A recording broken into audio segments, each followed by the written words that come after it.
You may have realized that being healthy feels different than it did in the past now that you're over 50. If you want to maximize your health potential but don't have time to read through overwhelming pages of Google links, this is the show for you. Welcome to Healthy Tips After 50. We love doing the research, finding solutions, talking to health experts, and learning what works and what doesn't. Now, your host. She spent the last 25 years dedicated to feeling her best and is here to share her best findings with you. Susan Rosen. Hi, I'm your host, Susan Rosen. After talking about the Environmental Working Group's Guide to Produce in last week's podcast, I decided that this week I would look at the Mediterranean diet. And I wanted to see how that produce could be used to improve your overall health. Let's start by defining what the Mediterranean diet is. First off, it's named for the countries that border the Mediterranean Sea. You probably already knew that. It's been shown that all of those countries have a number of things in common: lifestyle, diet, and good health. So the countries that they usually are talking about when they talk about the Mediterranean diet are Italy, Spain, Greece, France, and Northern Africa. The popularity of this diet started after a 2013 5-year study of over 7,000 Spanish people came out of the University of Barcelona. The study showed that changing to a more traditional Mediterranean diet resulted in a 30% decrease of cardiovascular disease, which would be heart problems and blood vessel issues that people in the more high-risk group had. The researchers called it an absolute risk reduction. The high-risk group was made up of people who were overweight, smokers, and or diabetic. The researchers were so surprised that they stopped the study then and there and concluded that all individuals, high risk and healthy, can benefit from eating a Mediterranean diet. At this point, you're probably wondering what, other than red wine, is included in the Med diet. Well, first off, it's a high fiber, low sugar, unprocessed food diet with plenty of water and exercise. It's very heavy on vegetables, nuts, legumes, which are beans and that sort of thing, fruits, proteins, whole grains, tubers, which are potatoes and sweet potatoes, healthy fats, herbs, and spices. So let's talk through some of these food groups and break it down a little bit more. High fiber includes whole grains, and not just whole wheat, but also brown rice, oats, quinoa, amaranth, which is a cousin of corn, buckwheat, which is actually technically part of the rhubarb family, bulgur, and farro. All of these have high antioxidant and anti-inflammatory properties, as well as high fiber. These days, it's really easy to find bread and pasta made from these whole grains, both with wheat and in gluten-free versions. But as on all other diets, don't overdo these grains. So in essence, don't make them the largest portion of any meal. You can eat virtually unlimited amount of vegetables on this diet, and there are a lot of them to choose from these days in the grocery stores and the farmers markets. The brassica veggies, which are broccoli, cauliflower, Brussels sprouts, cabbage, also have a lot of fiber along with their multitude of vitamins. And not to mention that they taste good too. I'm sure you know about all of the other vegetables available these days, like onions, lettuce, kale, chard carrots, and eggplants. Well, I could go on a lot longer, but I think you know what I'm talking about. All of these veggies can go in salads, stir fries, casseroles, or just by themselves on your plate with some olive oil, herbs, and spices, or butter, or not. Maybe you just like it all plain. But now that we're talking about fats, when you're talking about olive oil and butter, we may as well look at them next in our discussion of the Mediterranean diet. So olive oil is seen as being extremely healthy and an integral part of this whole diet. Over the years, I've actually heard a few health experts suggest taking up to a tablespoon of olive oil straight once a day. Just put it in a spoon and drink it down. And that it's supposed to be very, very good for the health of your entire system. One thing you have to be aware of, though, when you're talking about fats and particularly oils, are the smoke points to help you decide what kind of oil to use for a particular dish. Typically, the more refined an oil is, the higher the smoke point for that oil will be, which means you don't want to use an oil over high heat if it has a low smoke point, as it will oxidize, breaking down and producing harmful compounds, which a lot of the time doesn't taste very good. So save the extra virgin olive oil as well as the expeller pressed canola oil for your salads, your bread, and a drizzle over your veggies. One of the best oils to use in your stir fries and to cook proteins in is avocado oil, which has the highest smoke point at 520 degrees Fahrenheit. It's really the best oil as well because it's very healthy, it's light, and its flavor doesn't overpower the rest of the food. I've used it a lot for stir fries and for other kind of frying, and it really is one of the best oils I've ever used. It also makes very good salad dressing. So the oils with the highest smoke points are avocado at 520, like I just said. Refined safflower oil is at 510. You could probably use that for chips and other items. Rice bran oil is at 490 Fahrenheit. And like avocado, it's pretty light tasting because I have cooked with that before. So it doesn't really change the flavors in the dish, which is pretty good. The last one I'm going to talk about is ghee, which is at 485 degrees Fahrenheit. And that is actually clarified butter, which means that it's the oil and it doesn't have the proteins in it anymore. So if you have any sort of a milk allergy, you should still be able to eat ghee. Use these for frying, stir fries, and also for quick searing on the stovetop. Maybe you want to make some fried eggs or something like that. Any of these would be really good for that sort of a dish. Most of the higher end, more flavorful oils actually have very low smoke points. And you should reserve those for things like salad dressings. Maybe drizzle them over something that you've just cooked, some sort of a dish like steamed vegetables or pasta. Or even put it inside a sandwich, a falafel, or a taco.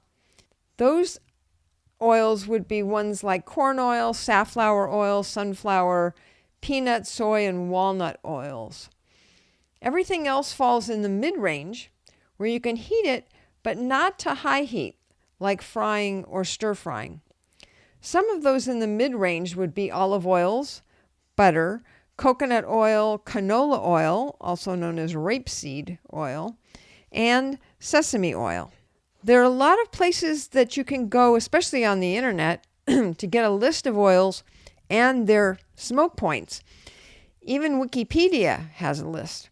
But I will put a couple of the links that I found in the show notes for you if you're interested.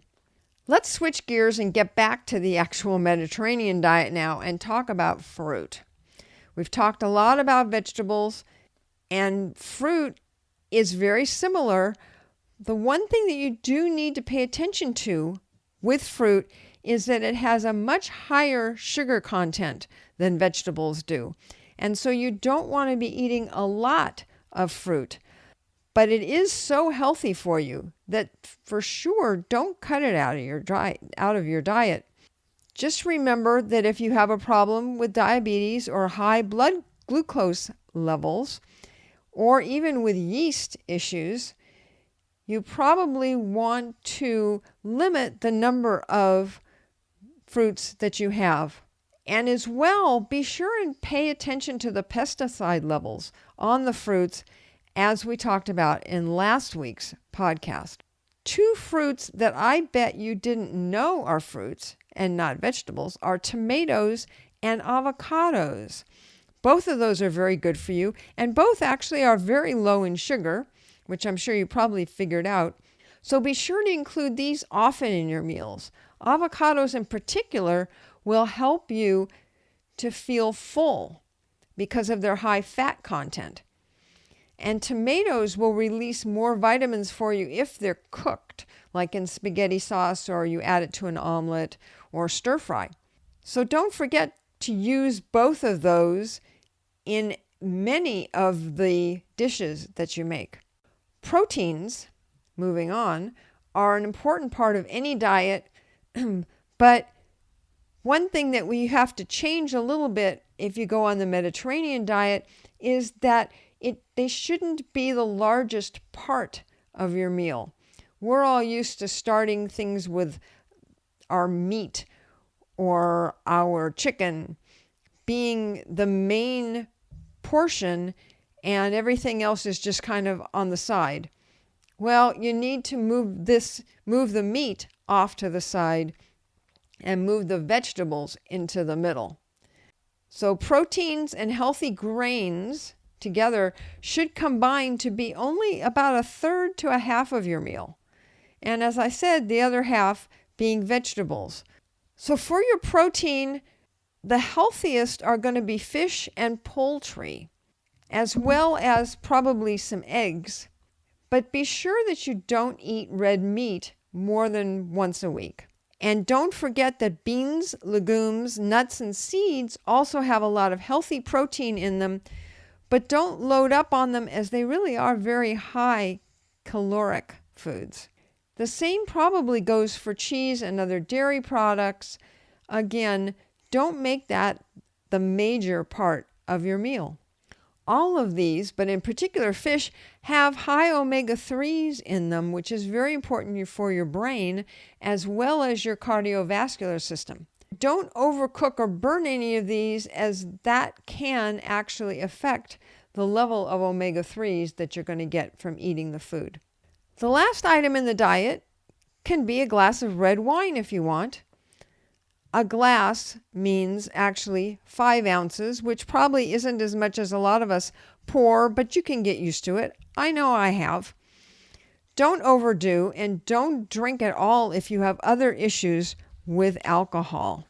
And there have been some studies that have shown that a glass of red wine daily can help increase your good, better known as HDL, cholesterol. It can also help you to have a more leisurely meal, be a little more social, and de-stress from the rest of your day. But always remember that alcohol doesn't always work for everyone, and don't pressure anyone to have any. One more thing for this diet that doesn't have anything to do with food, and that is exercise. Just changing what you eat is helpful, but in the long run, you really need to exercise along with it. Going outside to walk or to the gym is very good for helping your digestion, your brain, your muscles, your bones. Weight training along with walking or some kind of interval training really is an important part of a healthy lifestyle. And just walking has been shown to help with weight loss, heart disease, as well as type 2 diabetes. It can also help to improve your mood, your balance, and coordination, which I need a lot of help with, let me tell you. If you do start walking, be sure to get the proper shoes and pay attention to where you are walking so you don't trip and fall. I do that, well, not as often as I used to, let's put it that way. Walking with a friend or companion can also make it even more of a pleasant activity, and that will keep you walking at times when you don't even feel like going out. But if you know that somebody's waiting for you, you'll put your shoes on and go out the door. I'm not going to get into talking about recipes or dishes to fix on the Mediterranean diet. You can find a lot of those on the internet yourself. I will, though, to get you started, include some links for those in my show notes, and I will also be writing a blog post on my website with some links and a few simple recipes and meals to start you off in the blog post. My personal favorites are stir fries because I can make a one-dish meal and I can make a lot of it so that it feeds us for more than one meal, which I'm a big fan of that. I like being efficient with my time and with having to spend all that time cutting up the veggies and whatever else I'm going to put in there. So to me, it just seems more efficient, and it's such a good meal that I just love it. Okay, so as always, remember that I am not a doctor, and whatever I talk about on this podcast should not be construed as medical advice. I would really appreciate it, as I've said before, if you would like and especially leave me a comment wherever you listen to the show, whether it's on Apple Podcasts or Google, Stitcher, or if it's on my website, in particular on my website, healthytipsafter50.com. And tell me what you like about the show. Tell me what you like about any of the particular podcasts. Any tips that you found that really help you in being healthy and in your day-to-day life. I would also really love it if you would give me some suggestions on some areas that you really find interesting that you'd like me to do a podcast or a blog post about. I look forward to hearing from you and know that I do read all of the comments that I receive. If you do go to the website, or should I say when you go to the website, you can see that there's a free book available if you sign up for updates from the website, and then you can hear about when I have new podcasts and new blog posts going out. Well, that's it for today's show, and I'll look forward to talking to you next week. This has been Healthy Tips After 50 with Susan Rosen. To stay on the cutting edge of the most effective health strategies, subscribe to this podcast and let us know what you thought of the show with a comment or like on iTunes. Visit healthytipsafter50.com for this episode's show notes, more resources, and free offers.